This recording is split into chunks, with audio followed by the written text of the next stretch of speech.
Hey class, I hope you're doing well. Hope you're enjoying this rain and wonderful weather. Well, do you guys remember what an irrational number is? Can you think of some? How about e, pi, or the square root of 2? Today, we're going to be looking at comparing square roots that are irrational. So most of them actually are. There's only a few square roots that are not irrational. Do you remember what an irrational number is? It's a number that we cannot write. We can't write it out accurately. So how are we able to use numbers that we can't fully write out? What do you think? Well, what we do is we approximate. 3.14159.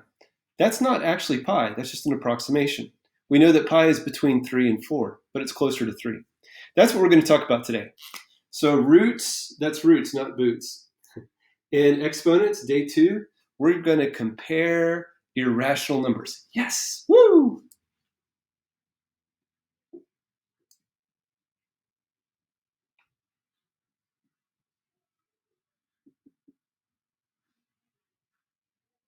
And we're going to be looking in particular at square roots. Irrational square roots. All right. Speaking of irrational numbers, this is my plug. How many of you would like to be part of a competition? There's really no prize, so there's no, except for the prize of satisfaction of knowing that you've done an amazing job. And there will be a little bit of a celebration at the end. But would you like to be part of a competition for pi?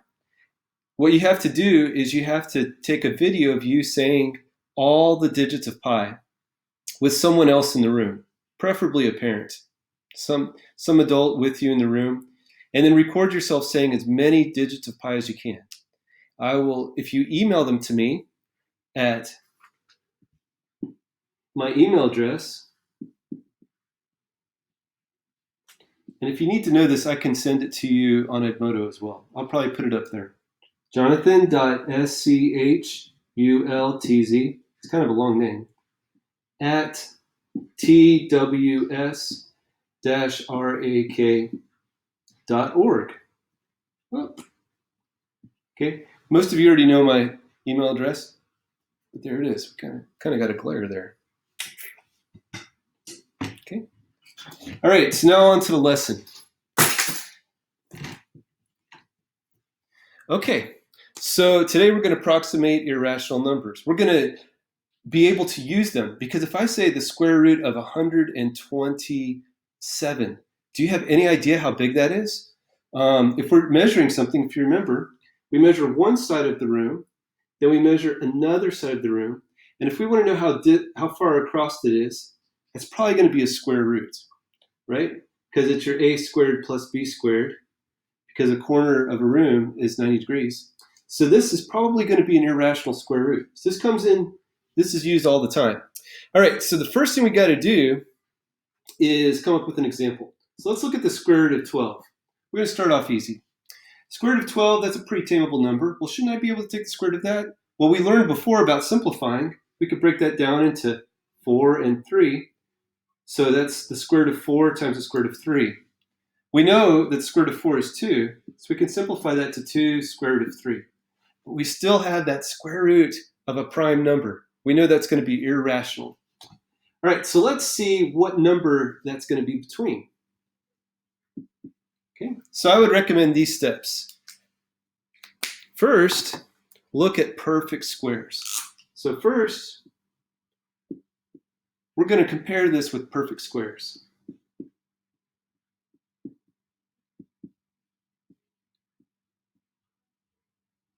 Okay, then we're going to make kind of like an inequality where this is sandwiched between two perfect square roots.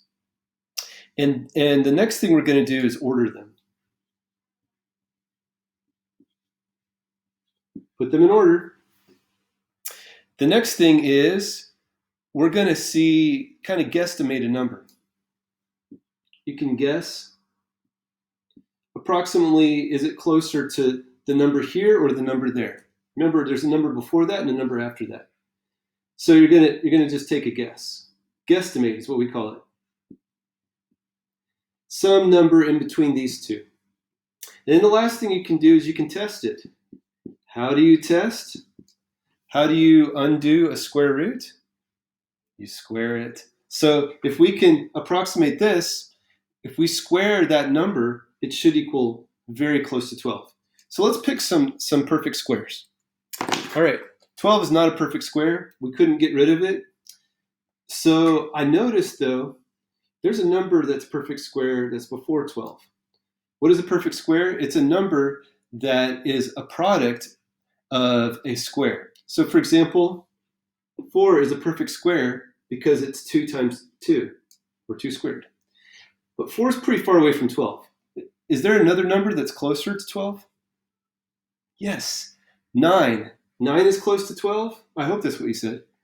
And also, 9 is close to 12, and also 16 is close to 12. So 12 is kind of sandwiched between those two. Well, what is the square root of 9? Square root of 9 is 3. What's the square root of 16? Is 4. And we already took the square root of 12. So 12 is probably going to be between, square root of 12 is between 3 and 4 in its number. So we're going to order it. Well, we kind of already did. And we have 3 is less than the square root of 12 because 3 squared is 9. The square root of 12 squared, they cancel out, it's just 12. And 4, the 4 squared is 16. Okay, we're getting close. So do you think it's closer to 3 or 4? Well, let's look at what happens when we square these 3. If I square all 3 of them, 3 squared, the square root of 12 squared, 4 squared. 3 squared is 9. Square root of 12 squared is 12, and 4 squared is 16. Is 12 closer to 9 or to 16, or is it about in the middle? Well, there's about 3 distance here and about 4 distance there. It's a little bit closer to 16, but we know that square roots grow not linearly. They grow as a gradual curve. So we're just going to guess a number. It looks like it's pretty close to in between 3 and 4. So we can guess that the square root of 12 is in between 3 and 4, pretty much right in the middle. Okay, I'm going to erase this. So we can guesstimate that the square root of 12 is somewhere close to 3.5, like somewhere in the middle. Okay, now we're going to come to the last test. The last step is you can test it. So how can we test to see if 3.5 is anywhere even close to the square root of 12? Well, again, we can just square it. These would cancel out, and then we could compare how close these 12 is to 3.5 squared. So let's do this without a calculator. Your assignments today will be done without a calculator. Okay. And so 5 times 5 is, we're going to ignore the decimals until the end. So 5 times 5 is 25. 5 times 3 is 15. Plus 2 is 17. 3 plus 5, I've got to put the 0 there. It's 15 again. 9 plus 1 is 10. Right. Now we're adding this, just good old multiplying, which you did in elementary school. Okay. So 5 comes down. 7 plus 5 is 12. 1 plus 1 is 2. And then the 1 comes down. 2 decimal places, so I go over 1, 2 right here. Ooh, 12.25. That is really close. So 3.5 squared is really close to 12. It's 12.25, which is really, really close, just a little bit bigger than 12. So 3.5 is a good approximation of 12. Now, on your worksheet today, you don't have to give a number. You can just say what 2 perfect squares is it between. So for this answer, I would just say 12. The square root of 12 is approximately 3.5, or I could say it's in between 3 and 4. And that's going to be good enough for the worksheet. If you're not using your calculator, this is probably going to be close enough for whatever it is that you're going to be doing in real life. If you need it more accurate, you're probably going to have a calculator. All right. If you think, Mr. John, what about 3.4? Well, 3.4 is close too, but 3.5 is a little bit closer. You could go out to the hundredths place, thousandths place, make it more accurate. But this is good enough for today. All right, one final thing. By the way, for today, you only have to worry about the first two things we did. Comparing it with a number that's perfect square, and then placing them in order. Don't worry about testing it unless you want to. It's good practice, but you don't have to do that for today. All right. Instead, why don't you practice for the pie competition? So you can send that video to me anytime this week. I have to have it before Friday because I'm going to look at them over the weekend. All right. So let's talk really quickly part B of today. Just a quick review about perfect squares.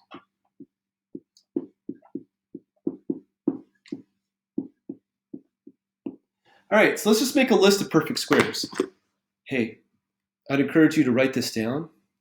Look over it. If you write it down multiple times, you'll get familiar with them. And then next thing you know, people will think, wow, that guy's smart. He knows that 121 is a perfect square. But really, that's just if you write it multiple times, it's going to stick in your brain. So why don't you write this down with me and make a good list of the perfect squares. Write it 3 or 4 more times. I would encourage you to do that. All right, so 1 squared is 1. 2 squared is 4. 3 squared is 9. Right? Does anybody know what comes next? 16. Good. After that, 25. Good. So that's 5 squared. 6 squared is 36. 7 squared, 49. 8 squared is 64. 9 squared is 81. 10 squared, do you know what 10 squared is? Yes, 100. 11 squared is 121. That's a fun one. 121. 12 squared is 144. We got the repeats there. 13 squared is 169. Okay. And then 14 squared, it's almost like you're cheating. You're just taking the 6 and the 9 and flipping them. 196. After that, I don't know what 15 squared is. You're probably good if you can get it up to here. So let's say you were given a square root problem. Your first Khan Academy assignment will give you something like this. What is the square root of 49? And in the blank, all you have to do is just say it. The first assignment are all perfect squares. Well, that's a 7, of course. What about the square root of, let's say, 169? What is that? 13. See? The square root of 169 is 13. That's the root of that square, the base of the square. Okay, what about, the square root, here, let me write it in red. The square root of, what did I write down? Oh, yeah. Of 124. Is that a perfect square? It kind of looks like it, but look. It is bigger than 121, which is a perfect square, and smaller than 144. So there is no way that's a perfect square. That is an irrational number. And that's where you could use this approximation. We know that it's bigger than 121, right? And it's less than 144. So if you know your perfect squares, then you can know where it fits in. We take the square root of all 3 of these. That gives me 11. That's the number that we have. Square root of 144 is 12. And boom. And that's it. Okay, so why was 7 jealous all the time? Because 7, 8, 9. Sorry, yesterday's was a little bit better. Hope you have a great day. Feel free to send me a joke if you know one that you'd like for me to share.